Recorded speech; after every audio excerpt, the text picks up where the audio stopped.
नमस्कार दोस्तों, स्वागत है आपका आपके अपने channel spiritual and motivational astrology में। मैं हूं आपकी एस्ट्रो फ्रेंड मुदिता राज। तो चलिए आज हम लोग विस्तार से बात कर लेते हैं जो ट्रांजिट हो रहा है राहु और केतु का 30 अक्टूबर को। केतु जो है वो वर्गो राशि में जा रहे हैं और राहु जो है वो पाइसेस राशि में जा रहे हैं। तो हर एक इंडिविजुअल असेंडेंट जो है उसके ऊपर उसका क्या इफेक्ट आएगा वो हम लोग एक ब्रॉड टर्म में बात कर लेते हैं। हर एक असेंडेंट को इंडिविजुअली एक अलग वीडियो में डिस्कस करेंगे। तो चलिए आज हम लोग शुरू करते हैं। सबसे पहले एरीज असेंडेंट जो है उनके ऊपर इस ट्रांजिट का क्या इफेक्ट होगा। और ये आप कह सकते हैं कि एक बहुत ही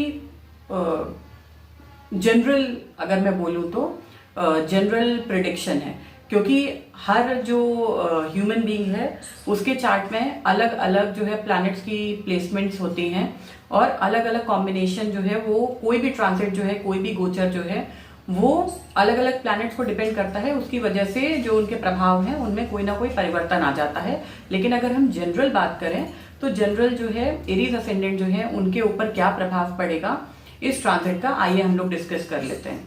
देखिए सबसे पहले क्या है कि राहु जो है वो एरीज असेंडेंट के 12th हाउस में ट्रांजिट करेंगे, माने पाइसेस राशि में। अब देखिए पाइसेस राशि क्या है, जैसे स्कॉर्पियो राशि है, वो ऐसे लोगों का आप देखेंगे कि एरीज असेंडेंट जो है वो टाइम पे उनका इंट्यूशन जो है वो बहुत ज्यादा बढ़ जाएगा। उनकी स्लीपिंग पैटर्न, क्योंकि 12वां घर क्या है, वो हमारी नींद को बताता है, हम किस तरीके की, हमारी नींद की क्वालिटी कितनी अच्छी है वो भी 12th हाउस बताता है। तो आप देखेंगे कि इनके स्लीपिंग पैटर्न में डिस्टर्बेंस आया है, या आप ये भी कह सकते हैं क्योंकि 12th हाउस जो है वो हमारा बेडरूम है, बेडरूम लाइफ है आफ्टर मैरिज।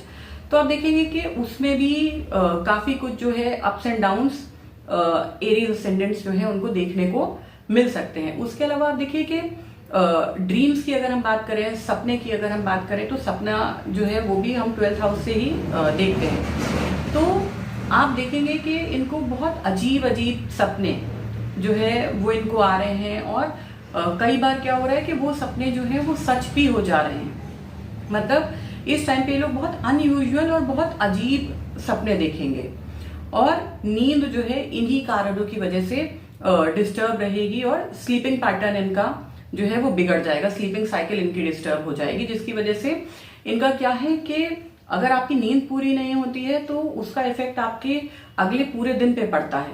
तो थोड़ा सा चिड़चिड़ाहट या झुंझलाहट, ये चीजें इनकी पर्सनैलिटी में अगले 18 महीने तक देखने को मिल सकती है, मूड स्विंग्स देखने को मिल सकते हैं। उसके अलावा आप देखेंगे कि इनका ऑल ऑफ अ सडन जो है वो स्पिरिचुअलिटी, अकल्ट, मिस्टिकल साइंसेस की तरफ इंटरेस्ट जो है वो रुझान इनका बढ़ता हुआ दिखेगा। मेडिटेशन की तरफ या योगा, कुंडलिनी जागरण, इन सब चीजों की तरफ इनका ऑटोमेटिक जो है वो इंटरेस्ट डेवलप होगा। या तो ये लोग उसको पढ़ना शुरू करेंगे या सीखना शुरू करेंगे। हो सकता है कोई जो है वो रेकी सीखना शुरू करे, कोई योगा प्राणायाम, या कुछ लोग जो है मेडिटेशन वगैरह सीखना शुरू करें, या कुछ लोग अकल्ट साइंसेस में, एस्ट्रोलॉजी वगैरह में इंटरेस्ट लें। भले ही उसको एज अ करियर ऑप्ट ना करें, लेकिन जो है उसको पढ़ना, उसमें इंटरेस्ट दिखाना वो इनके अंदर स्वाभाविक आ जाएगा इन 18 महीनों के लिए। उसके अलावा आप देखिए कि 12th हाउस क्या है, आइसोलेशन का भी है।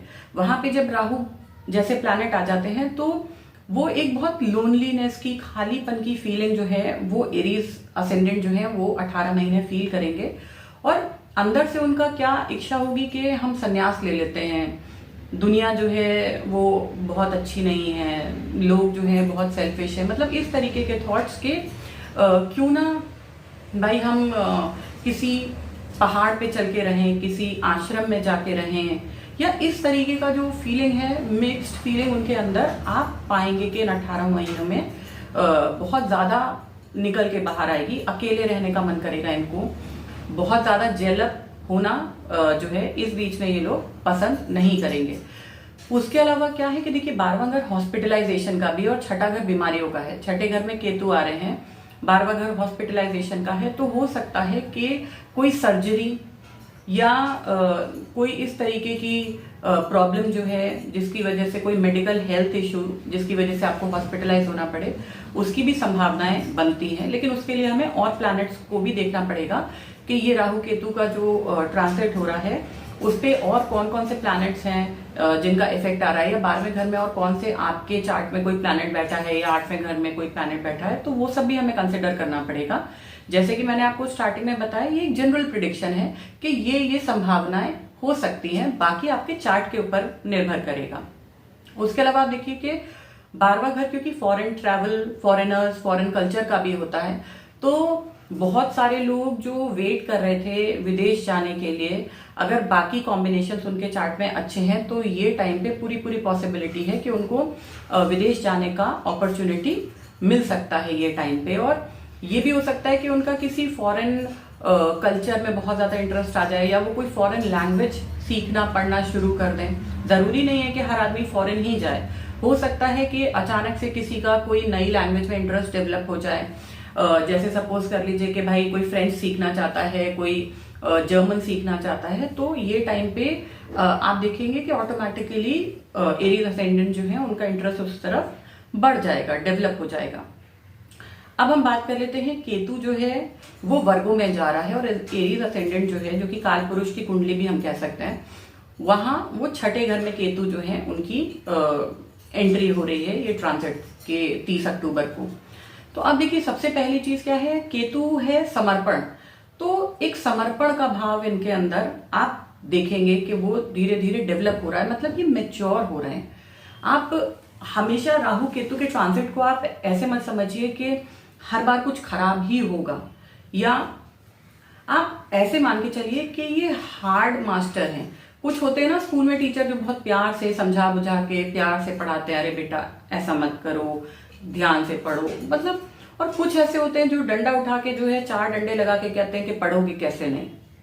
तो वही आप ऐसे समझ सकते हैं, जो क्रूअल प्लैनेट्स होते हैं उनका देने का तरीका थोड़ा इस तरीके का होता है। आते वो भी आपको देने हैं या कुछ सिखाने के लिए, लेकिन उनका तरीका अलग होता है।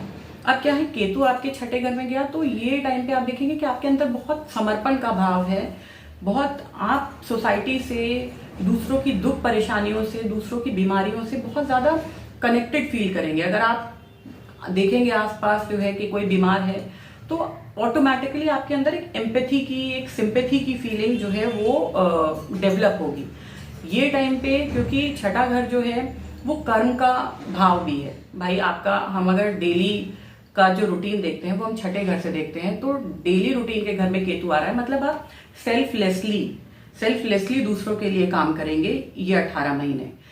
अगर आपका जो है कोई और प्लैनेट जो है, जैसे सपोज कर लीजिए जुपिटर बैठा है, तो बहुत अच्छी बात है। छठे घर में जब जुपिटर के साथ केतु मिलेंगे तो वो बहुत हाई लेवल ऑफ स्पिरिचुअलिटी की तरफ आपको लेके जाएंगे। आप ये हो सकता है कि आप कोई एनजीओ के साथ जुड़ जाएं बड़े, या आप खुद का एनजीओ स्टार्ट कर लें, या खुद का कोई चैरिटेबल इंस्टीट्यूशन, या कुछ इस तरीके का आप सोसाइटी को जिससे बेनिफिट हो ऐसा काम आप ये टाइम के बीच में स्टार्ट कर सकते हैं। इसकी संभावनाएं बहुत ज्यादा हैं। आप जैसे मैंने पहले बताया, क्योंकि केतु 6th हाउस में है, तो सर्जरी जो है वो देने में केपेबल है। अगर आपके ऊपर कोई कोर्ट केस वगैरह पहले से ही चल रहा है, क्योंकि छठा घर जो है वो कोर्ट केसेस और इस के लिए भी हम लोग देखते हैं, क्योंकि सारे जो शत्रु या रोग ऋण रिपु जो भी हम देखते हैं वो छठे घर से देखते हैं। और वहां पे केतु अगर आ रहे हैं और पहले से आपके ऊपर कोई कोर्ट केस या इस तरीके की परेशानी है, तो उससे वो आपको मुक्ति दिलाएंगे, क्योंकि केतु जो है वो मुक्ति के भी कारक हैं। उसके अलावा आप देखिए कि अगर आप कर्जे में हैं, क्योंकि छठा घर कर्जे का भी होता है, तो कर्जे से भी मुक्ति दिलाने का काम जो है वो केतु करेंगे। लेकिन ये टाइम पे आपको ध्यान क्या रखना है कि कोई नया कर्जा जो है वो ये टाइम पे आप मत क्रिएट करिए, कोई लाइबिलिटी अपने ऊपर मत क्रिएट करिए, वरना वो आपको प्रॉब्लम में डाल सकती है। उसके अलावा आप देखिए कि आप अगर हम बात करें कि 6th हाउस जो है वो आपके पिता के घर से 10वां है, माने आपके भाग्य स्थान से जो है वो 10वीं स्थान होता है छठा घर।